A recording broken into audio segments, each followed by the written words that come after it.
Well, clean new slate. Have you changed your life for the better and now you want your record to follow? Be sure to listen in. For our discussion this morning, we have an upcoming record expungement clinic coming up, and I have Chanel Booz here with me. She is with Peer 360 Recovery Alliance. Thank you so much for joining us this morning. How are you? I'm good, thanks. Yes, of course. So first up, the expungement clinic is this weekend, but tell us a little bit first more about Peer 360 Recovery and the mission that you guys have, and a little bit about what you do. Okay, well, Peer 360 is a community recovery organization. We do a couple things in the community.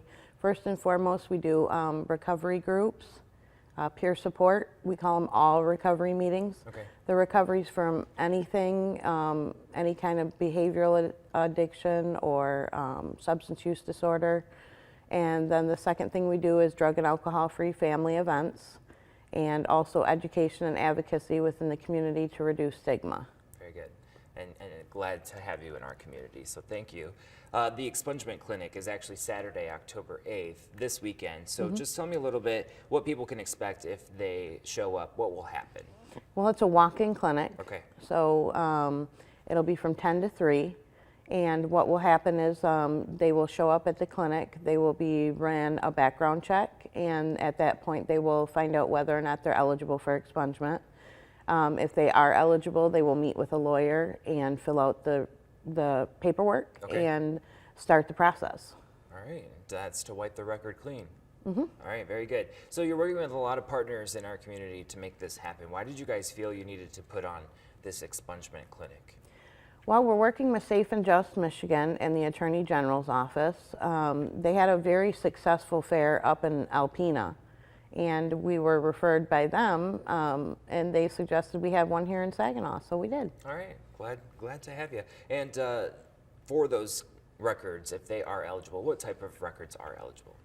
Well, you know, it's kind of hard to say. There's a lot of different qualifications and things of that manner. Okay. So what I would suggest is just to show up at the clinic and get your background check ran and see if you're eligible, because there are so many different variables. Okay, very good. So it could be anybody, literally. Anything else that people should prepare to bring, like documents? Do they need just maybe an ID? A state ID, either a driver's license or a Michigan ID. One thing I did want to mention too is if your conviction is out of state, this is for Michigan only convictions. Okay, very good. All right, well, I appreciate you coming in this morning, sharing the details of this expungement clinic. Anything else you want us to know? No, I think that's it. All right, very good. And of course, you can also find more information by going to our website at WNEM.com in the hot links section. And I just want to thank you again. Before we go, I just wanted to ask you, since you do so much good work for Peer 360 Recovery, anything that you hope people will take away from this event? Just that there's a lot of people out there who are trying to change their lives and do better in the community, and I think it's just really important that we come out and support these folks as they, you know, continue on their recovery journey. Yeah, all right, very good. Well, thank you again, and don't forget, you can go to our website for more information. Here's John with more of your forecast.